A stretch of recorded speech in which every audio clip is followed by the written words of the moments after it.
Bismillahirrahmanirrahim. Assalamualaikum warahmatullahi wabarakatuh. Semoga rahmat barokah selalu Allah limpahkan kepada kita semua. Amin. Alhamdulillahirrahmanirrahim. Wassalatu wassalamu ala asrofi anbiya wal mursalin wa ala alihi wa ashabi ajmain. Amma ba. Bapak Ibu, saudara-saudari, Mas Mbak, sudah beberapa hari kita memasuki bulan Ramadan ini. Tentunya sudah banyak ibadah ataupun kegiatan yang Anda lakukan untuk mengisi bulan yang penuh berkah ini. Ramadan kadang disebut dengan bulan penuh berkah, tetapi kadang disebut dengan bulan refleksi atau introspeksi diri. Selama menjalani ibadah di bulan Ramadan ini, refleksi apa atau introspeksi apa yang sudah Anda lakukan? Pernahkah berpikir bahwa tangan Anda ikut merasakan saat Anda memberikan sedekah? Atau pernahkah kaki Anda ikut merasakan saat Anda berjalan menuju masjid? Jika jawabannya iya, alhamdulillah. Artinya sudah mulai ada keselarasan antara pikiran, perasaan, kata hati, dan juga perilaku. Tapi bila belum, sudah saatnya kita melakukan hal itu. Kalau kemudian ada pertanyaan, gimana caranya, bagaimana caranya gitu. Nah, di dalam psikologi itu ada yang disebut dengan istilah mindfulness. Mindfulness itu apa ya gitu. Mindfulness itu adalah pemusatan kesadaran atau kepedulian terhadap berbagai kegiatan yang kita lakukan. Dengan cara apa? Dengan cara menyatukan gitu, ikut merasakan dengan tenang apa yang ada di pikiran, apa yang ada di perasaan, dan juga sensasi tubuh. Jadi di sini ada keterpaduan atau keselarasan antara yang dipikirkan, yang dirasakan, kemudian bahkan tubuh itu juga merasakan. Gitu. Nah, kenapa ini penting dilakukan? Itu saya mengacu atau kami mengacu pada salah satu surat dalam Al-Qur'an surat Yasin ayat 65. Gitu. Yang bunyinya seperti ini.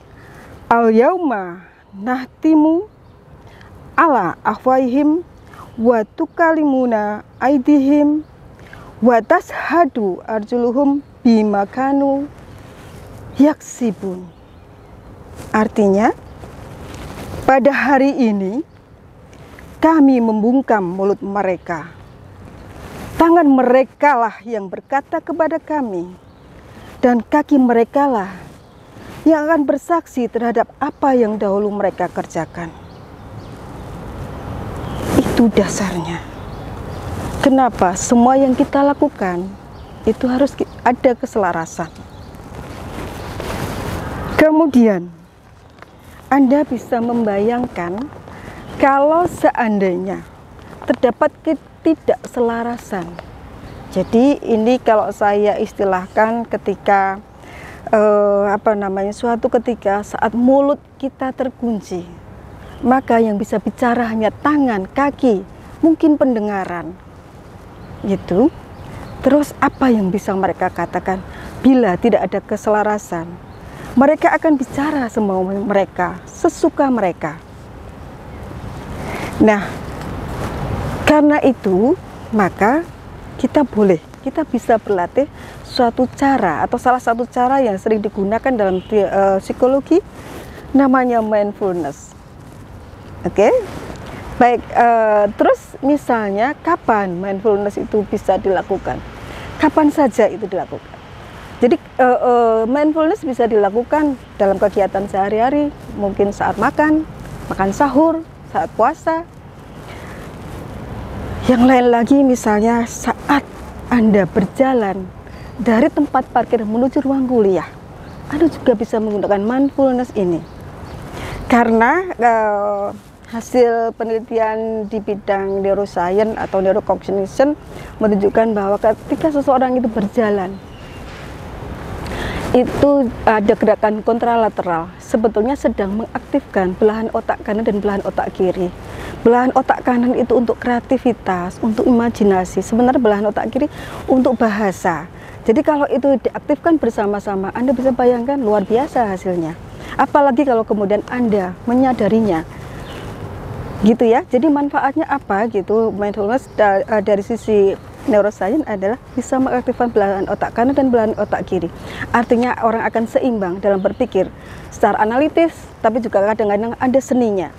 Oke, baik, itu yang kedua, itu yang pertama. Yang kedua adalah saat misalnya Anda sholat.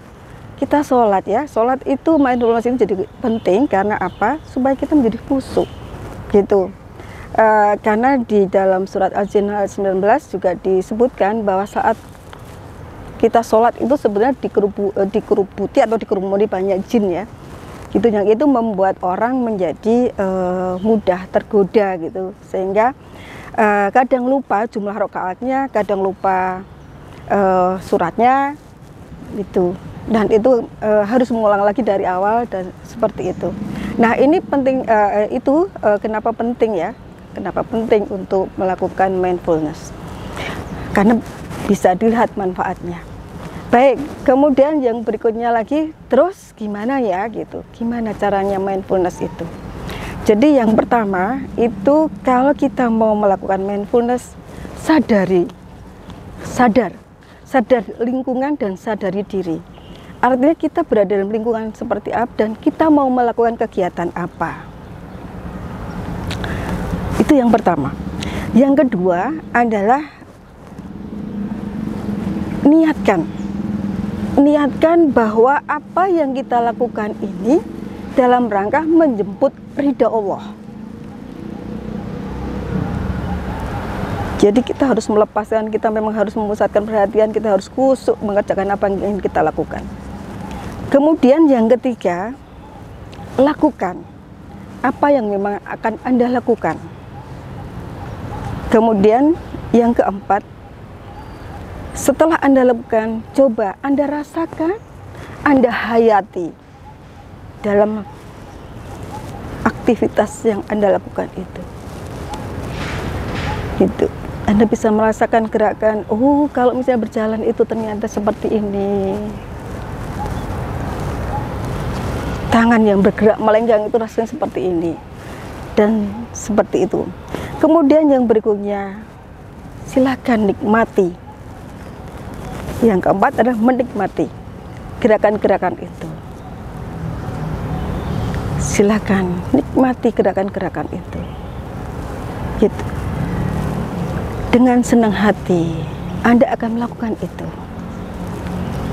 Kemudian yang berikutnya lagi atau yang tahap selanjutnya adalah syukuri.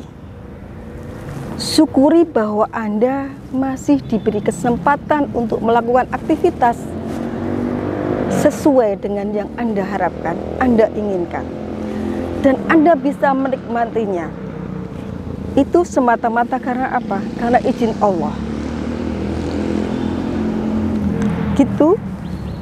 Nah, kemudian yang terakhir adalah silakan lakukan kegiatan ini secara rutin.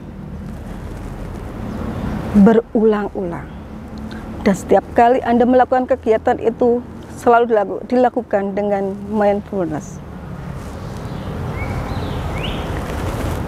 Kalau kita melakukan segala sesuatu dengan mindfulness, maka suatu hal yang dirasakan berat akan menjadi ringan, dan kemudian bisa jadi nanti tumbuh menjadi kebutuhan.